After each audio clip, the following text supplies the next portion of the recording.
let your escort be imparted. Be summoned to receive a general's blessing ere they depart upon their dread adventure. Dear sir, they come.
and we join in the words of our unison affirmation.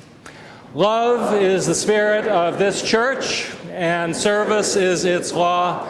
This is our great covenant, to dwell together in peace, to seek the truth in love, and to help one another. So be it.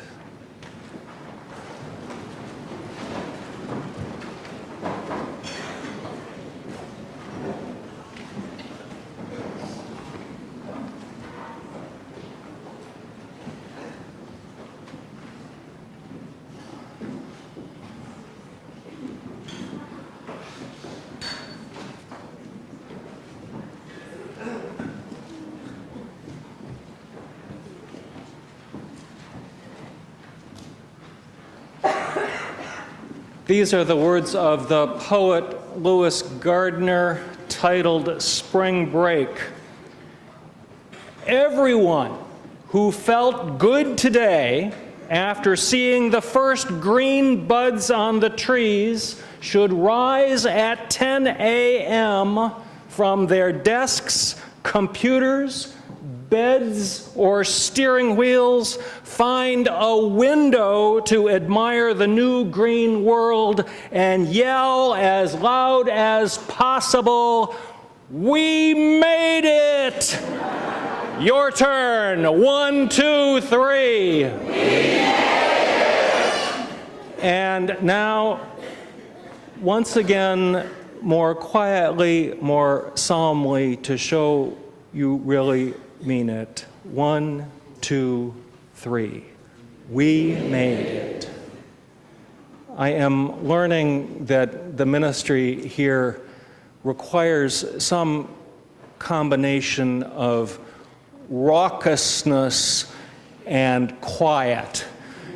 And it is sometimes hard to find that balance, but indeed we made it. And welcome, everyone. Welcome. If you are here for the very first time today, welcome if you have been here forever.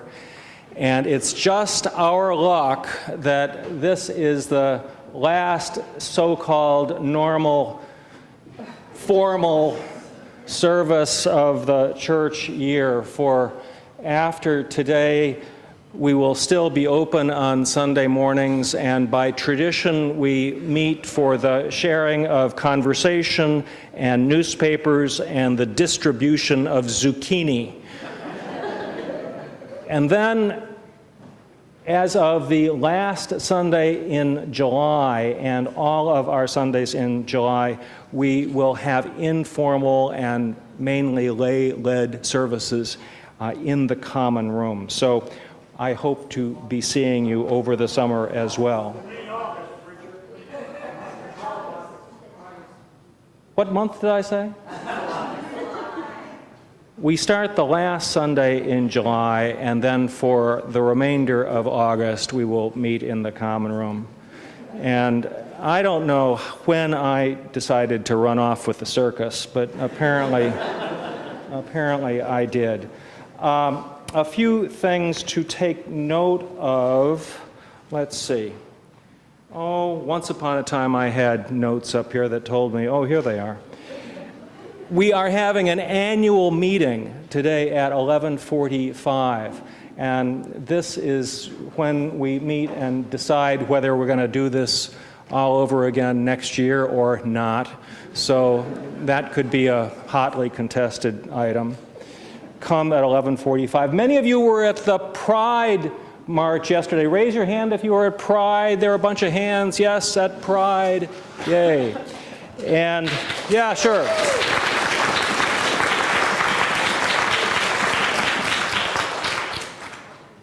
And today, this year, is the 95th anniversary of the Flower Communion.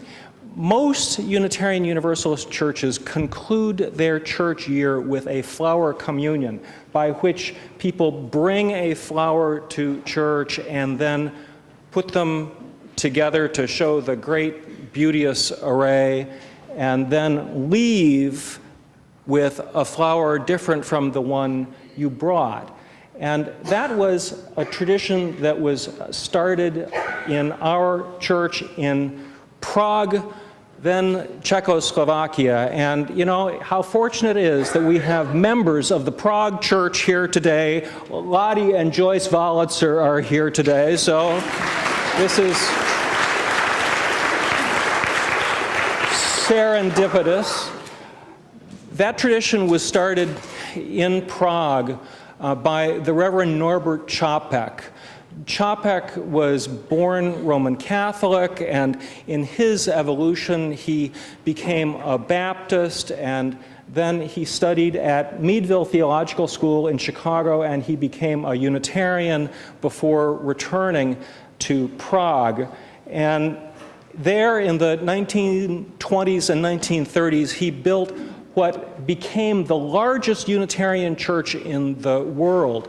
And then especially as the Second World War loomed and there were people who were escaping from Nazi-occupied parts of Europe, many went to Prague, which at the time was free, and went to Čapek's Unitarian Church. And so that Unitarian Church became a place where Jews and Christians and humanists and socialists and people from all religious backgrounds and none came together, and they needed to have some way of celebrating their commonality and their individuality, and the Flower Communion became that way.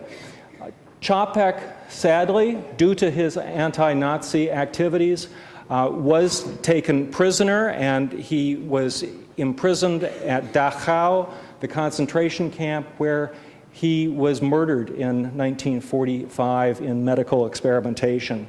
But in his memory and in his honor, we celebrate the Flower Communion. And so during the offering today, flowers will be distributed, and you're invited to take one that you will take home with you.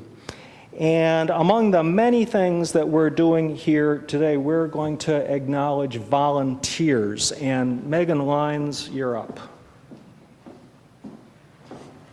Well, first I'd like to say, is anybody hot? Because it's so nice with the air conditioning in here.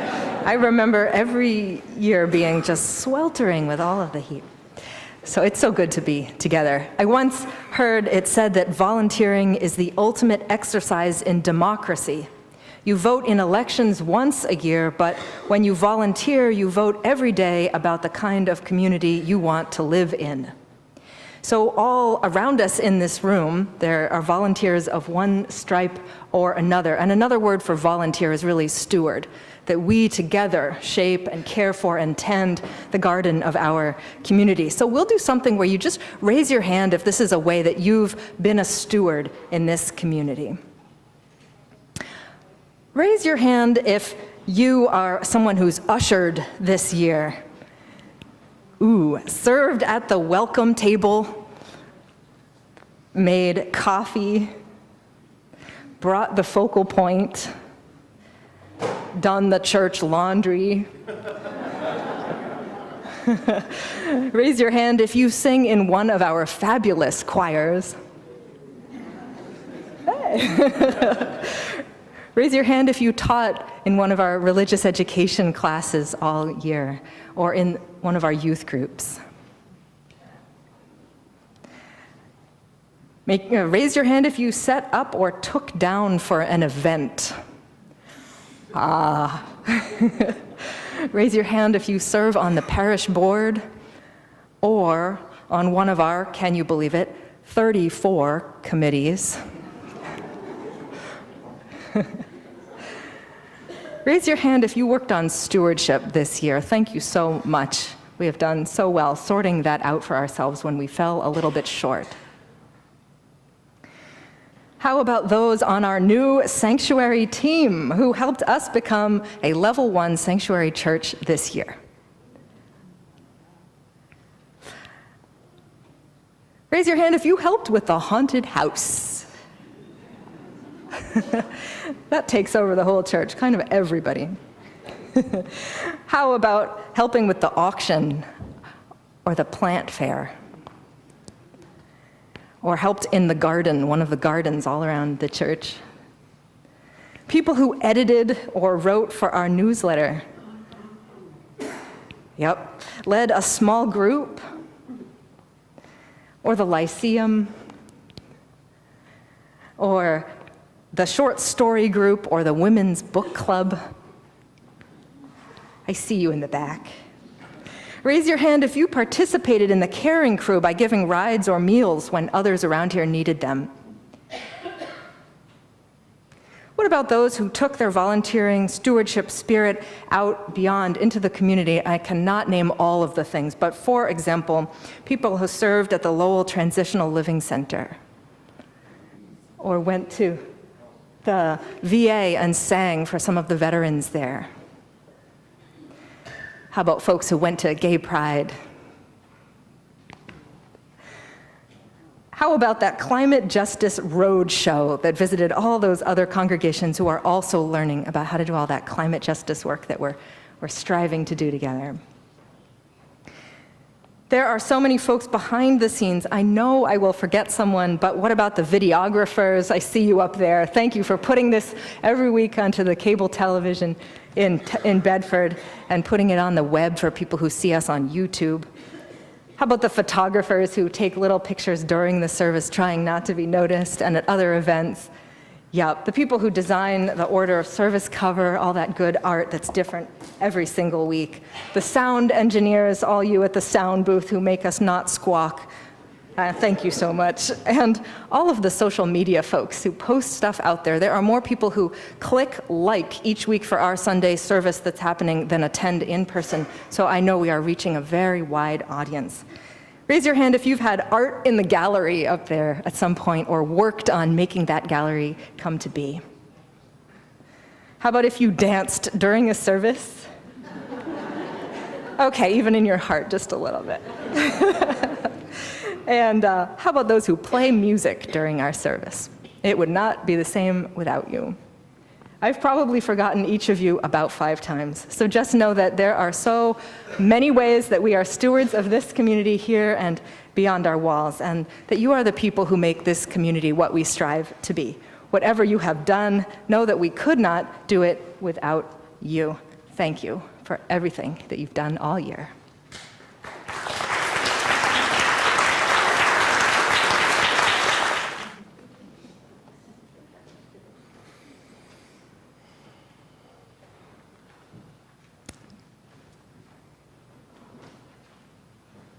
And now we take note of the cycle of life. And as you are able, please stand as I read the names of those who have died in this last year.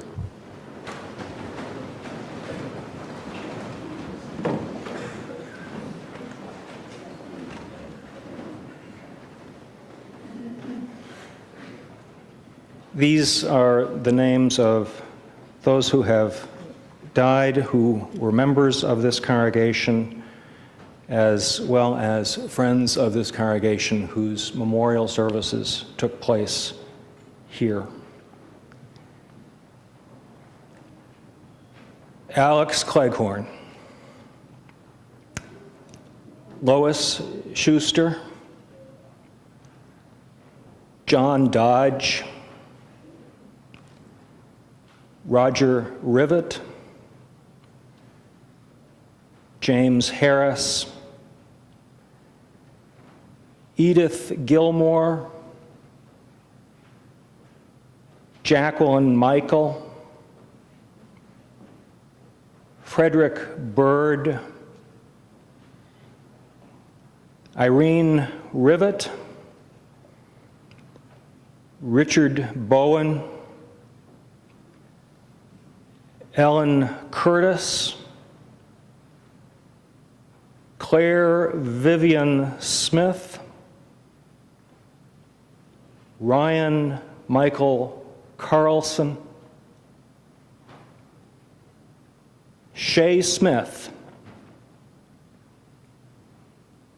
and Richard Salter. They remain in our hearts and do not die. Be seated, please.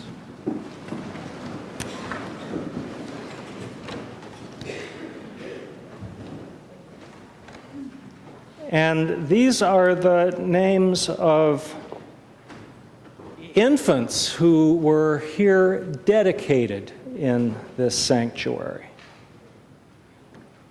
Brenna Mary Sancombe,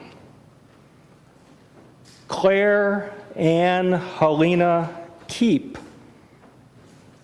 Larson Benjamin Rabinowitz, and just yesterday, Clara Rose Barabash.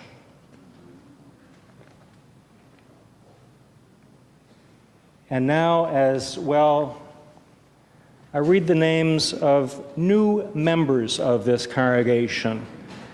And if you can stand up as your name is called so that we know who you are.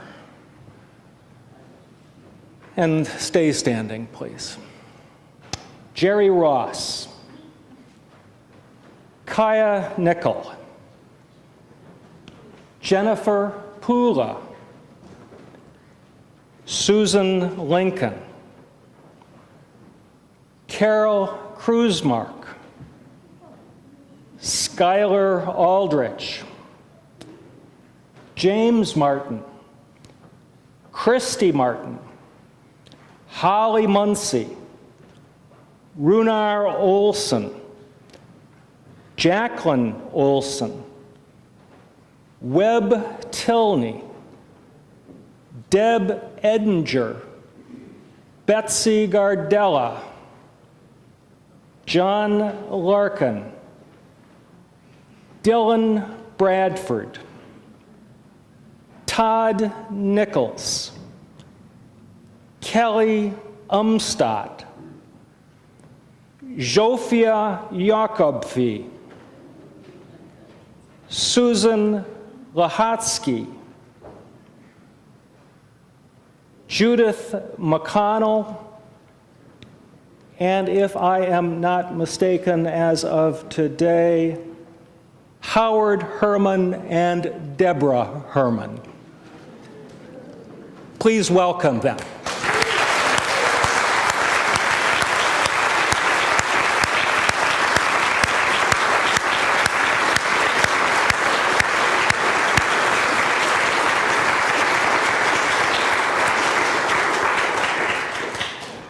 Now, the next transition we're acknowledging is those who have graduated from high school, and we have a variety of things for them, but among other things, each will receive a copy of this little book titled Becoming a Spiritual Guide for Navigating Adulthood.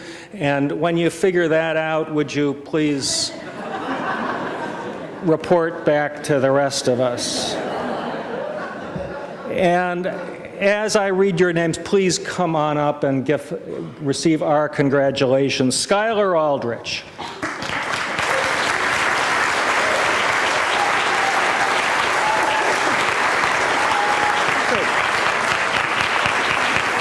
And Caitlin Dukes.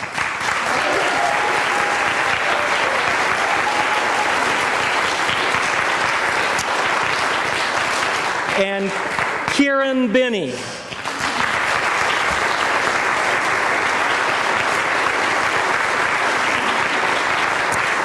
And Maya Bostwick.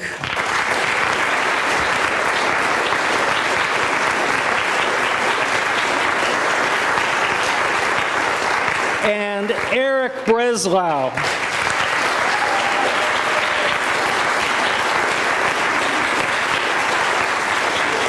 And Ilana Yanoni.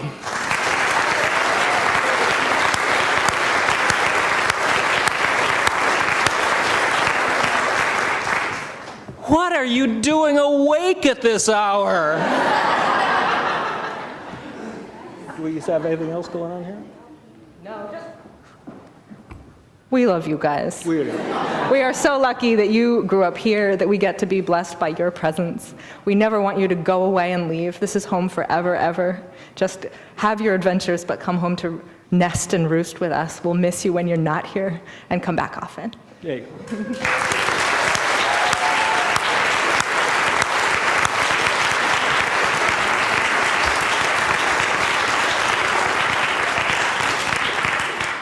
And the next one for us to bid adieu to is none other than Josh Leach. So you come on up, Josh, and I think that Ginny Crocker from the internship committee has something to say, and Lisa and Megan, and God only knows who else. Josh, you're so awesome.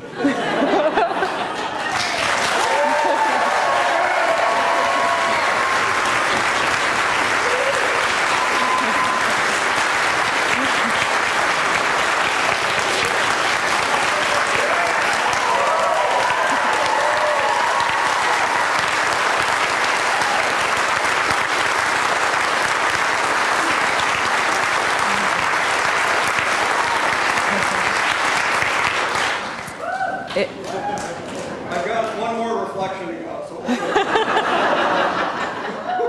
If you ever have any of these moments in your future, as we all do, where you wonder if you're worth it, if you just spoke and it fell on totally quiet questioning, think of this moment where everyone of their own bidding just decided to stand up and cheer with their whole self, because our minds want to look around at all of that and find the one jerk who's like this in the room. Don't do it. Just remember this moment, if you ever feel small, that we adore you. We're so grateful for everything you brought, the sanctuary work, your intelligent mind, the sort of diligence of showing up over and over to be part of all the little things that happen unseen. You led a fabulous Bible study that almost none of us heard about but would have loved to be in, and teenagers liked being in that, and that's a huge, amazing thing. Thank you for your wisdom, your kindness, your depth, your compassion, and for being part of the team, our staff team, and also this team, and making us a better team together.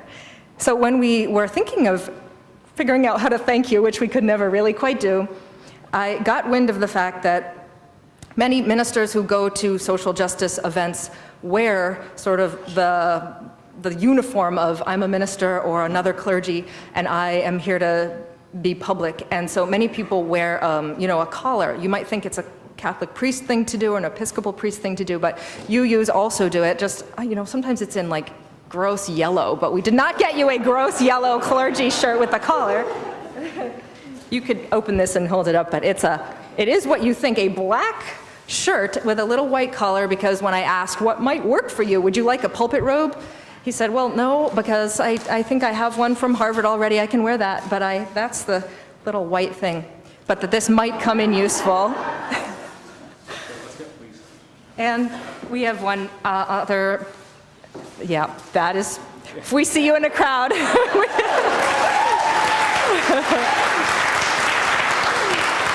We'll know you're speaking up for justice somewhere in the world. And this is a heavy book of books from all of us to you, in case you get bored in the summer and want some awesome reading, because your mind is like a trap for good info. So keep up with all of that. We love you, Josh.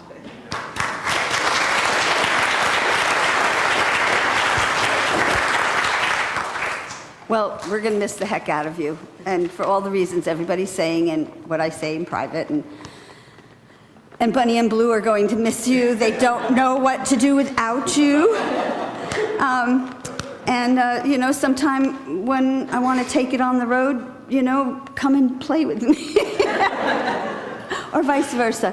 So this is a gift from RE. It is a collection of world folktales with an index of what UU principles each story meets, and it's really, really cool book. I have to get one of these. But it'll help you many times over.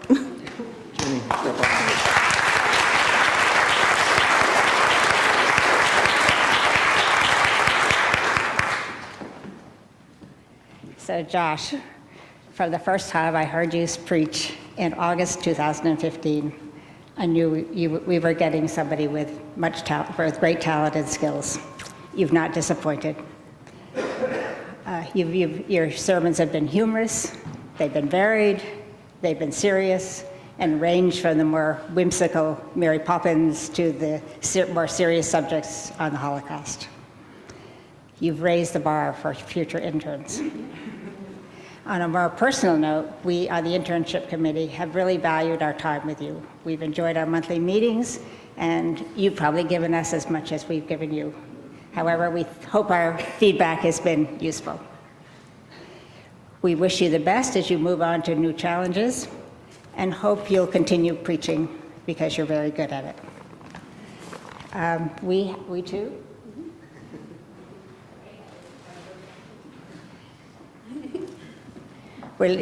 For now, we're leaving you with two things. We're leaving you with a set of your sermons and orders of service.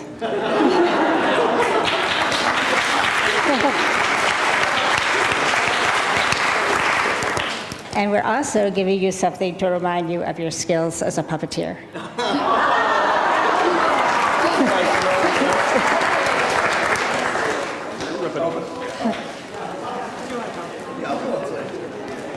All right, you do the honors.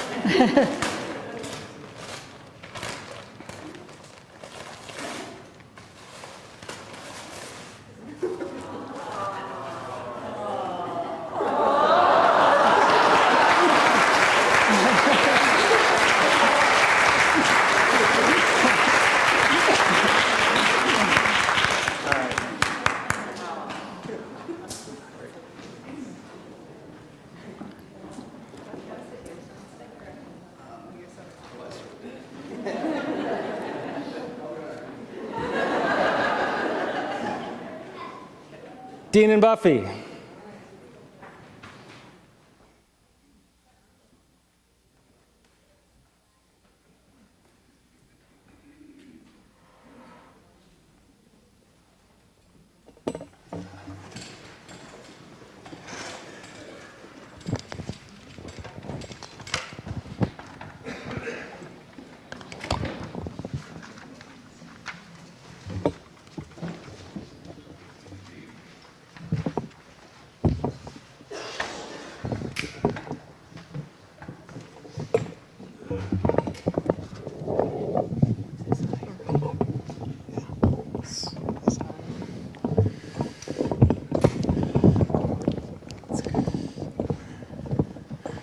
Well, we're going to sing about that circle of life. We started doing this, was it 2 or 3 years ago? Yeah. And it just keeps happening. There's no way to stop it.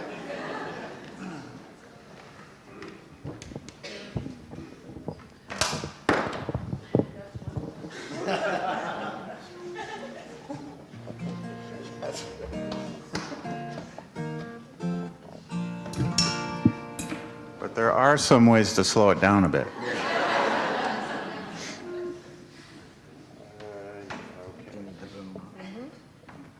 No.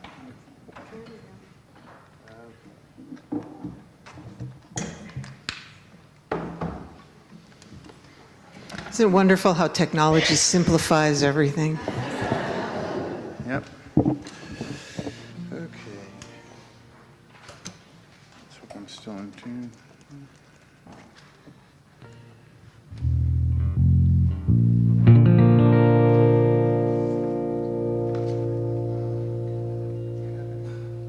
Nope. I am what I am.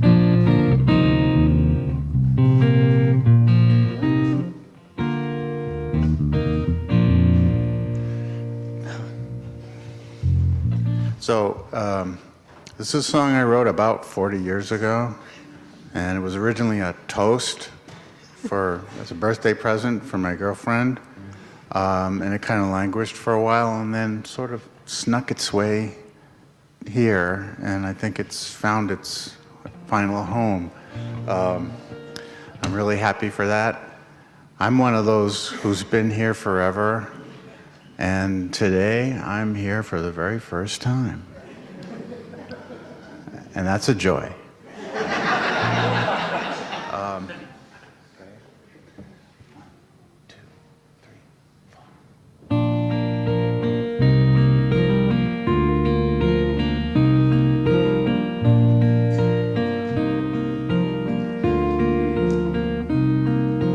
60 seconds make a minute, an hour's 60 minutes long. A day has plenty hours in it, 24 and another's gone. Sun to sun, season to season, time is surely passing by. We're all here and that's the reason that we raise our glasses high. Here's to another year. One more time around the circle, think of all the things we've done. Little rhyme to pass the time. Here's to the journey always ended and never yet begun.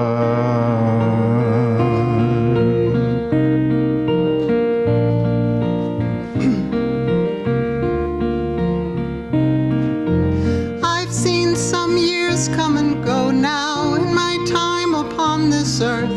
I've had time to watch the show now, time to ponder what it's worth. Is this day so very special, or is it how we set our sights? May all your days and years to come be just like this one, warm and bright. Here's to another year. One more time around the circle, think of all the things we've done. A little rhyme to pass the time. Here's to the journey always ended and never yet begun. Here's to another year. One more time around the circle, think of all the things we've done. A little rhyme to pass the time. Here's to the journey always ended and never yet begun.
Thank you.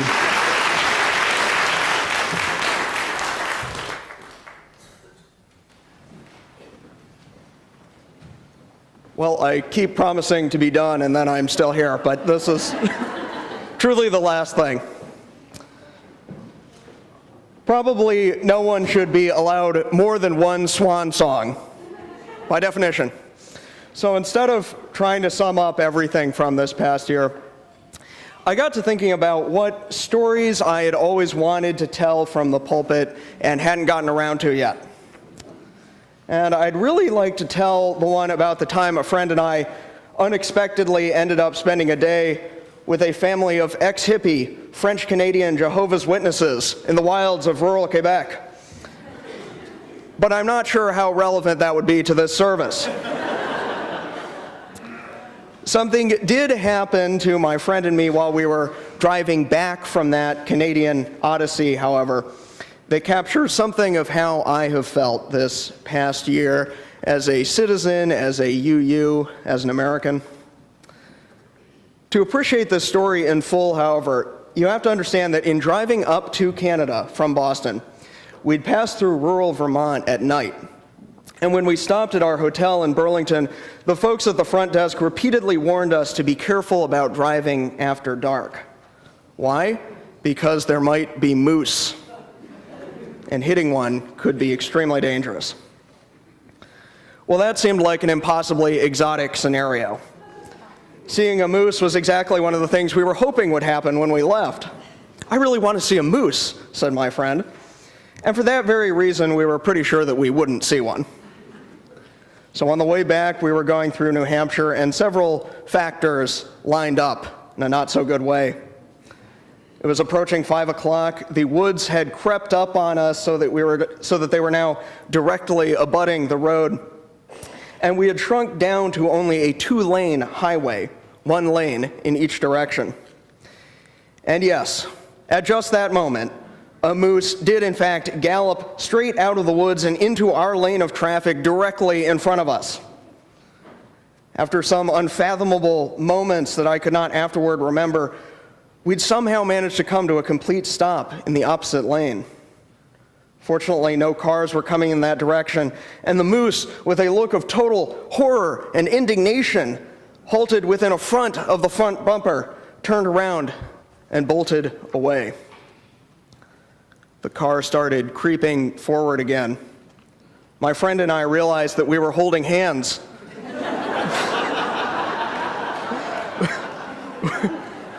We pulled over at the next available parking lot. "That was real, right?" I said. "I didn't dream that. That really happened." "Yes," he said. "Well, maybe we had slowed down enough by that point that..." "No," he said, referring to the fact that he had been on the more moose-word side of the car. "I don't know about you, but I almost just died from hitting a moose." It was true. The moose had towered over the roof of the car, and in a tangle with my puny Honda Civic, we all would have lost. The creature would have gone through the windshield. "Dude, what did I actually say?" I asked, dimly recalling that in my moments of near blackout alarm, I had yelled something. "You said, 'It's actually happening!'"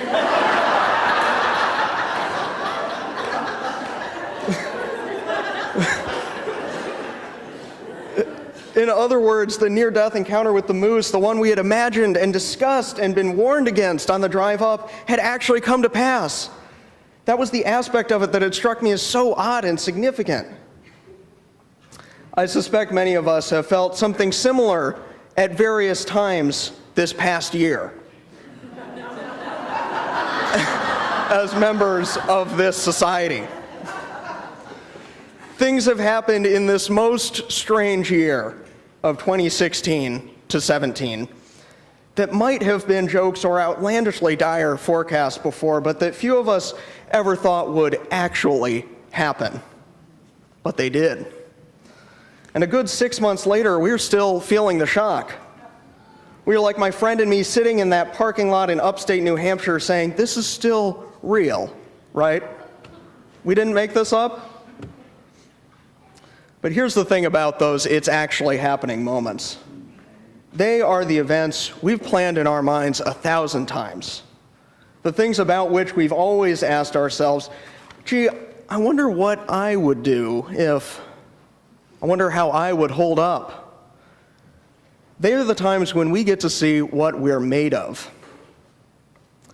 "Thanks for being fast on the brake," said my friend with feeling. "You got us both through." "I guess so," I said, not sure if I felt more like I just saved someone's life or like I'd imperiled it. But then I hadn't chosen to place that moose there, and here we all still were, car, moose, and friends. And here we are still. As a church, as a country, we're still here. Will we do the things that we've been mentally training to do all this time? Our whole history as Unitarian Universalists, our values and principles, the fact that we commemorate icons of conscience and moral bravery like Norbert Chopek at the end of every church youth, people who put it all on the line for what they believe. All of these things have been preparing us for moments like this one. It is actually happening, but I think we are ready. Over to John.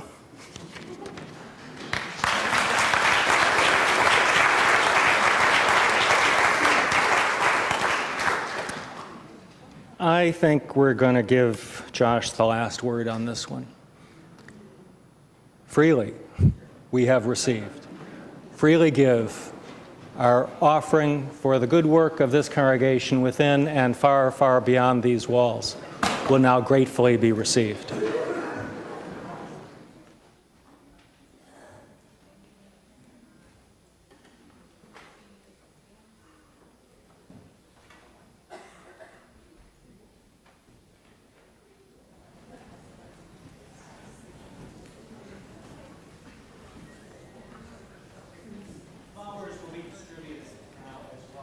Please take a flower as they are passed to you.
So for this meditation, you do need a flower. So if you don't have one yet, raise your hand and we'll see if we can get you a flower.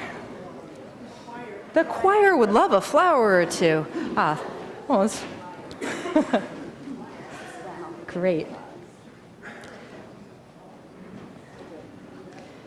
So your flower can be a tiny little flower, or it could be a big, voluptuous flower. They're all just right. All right. So in your hand, hopefully now or in a moment, you're about to hold a flower that somebody brought here, and you're going to get to take it home. So take a moment to contemplate your flower. What do you notice about it? Explore a bit. The leaves, the petals. If you were the most curious person on earth, what would you see? What shape are the petals? Are they countable? What colors do you see? Does your flower have a scent? What does the stem feel like to your fingertips? Is the stem hollow or solid? Is your flower wild or cultivated? Is it hardy or delicate? Good. Did your flower grow where it was planted by human hands, or the whim of birds or animals dropping seeds into fields and byways? There is no end to seeing. Imagine now for a moment that this flower you hold in your hand is like someone that you might like to know. Maybe you don't know them at all yet, but you see them sometimes. Maybe you know them a little already. But see if you can picture someone and allow yourself to become curious. Who is this person in your mind's eye? Maybe they are delicate and shy, like a wildflower. Maybe they're bold and confident, like a peony. It can be hard to really see someone until we look more closely, not only with the eye, but with the heart.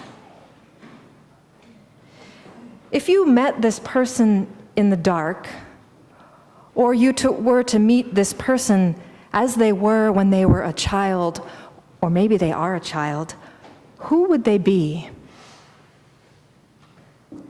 What do they need? Is there anything you would say to one another? Sometimes we hold back from opening ourselves up. Sometimes we give up trying to reach out. But in your mind's eye, even right now, you are practicing staying still and noticing. What might happen if you didn't turn away? Picture this face open like a flower before you. Would you listen to their story? Would you tell your truth? Would you play somehow? Would you bring them to church? What would you do? The summer is just beginning.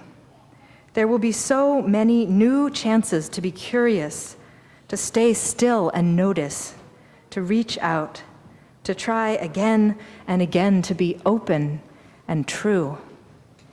It matters that you care. It matters that you feel. It matters that you notice. It matters that life lives through you. A flower would not grow if the sun did not beam warmth upon each petal. So it is between us. There is no end to seeing, even in the darkness. Love, feel, let life take you by the hand. Let life live through you, like a flower in the sun. May it be so. I invite you to join me in our prayer. It is in our order of service. This is a prayer written by Norbert Čapek.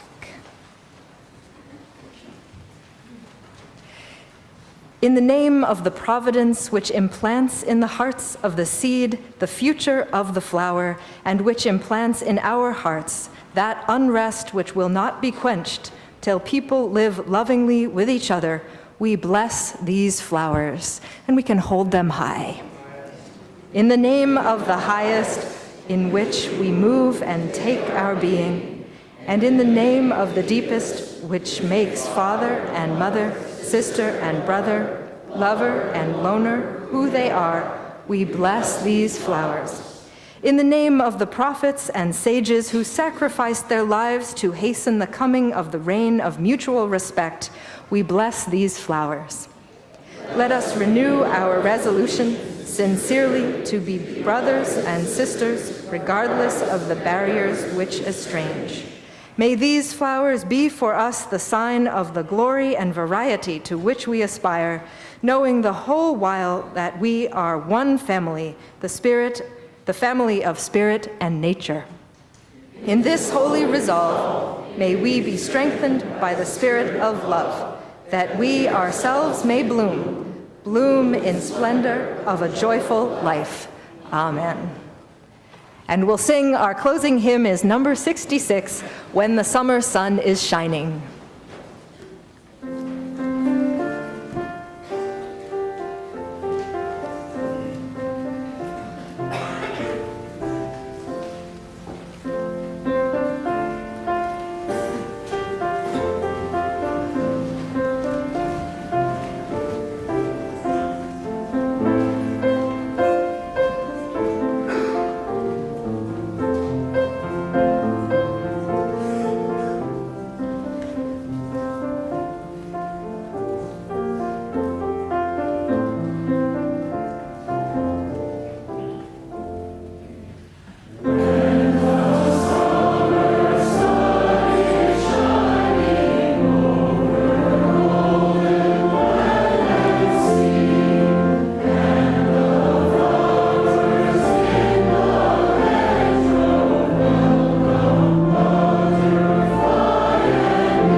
Ask you to raise your flowers. raise your flowers and look around.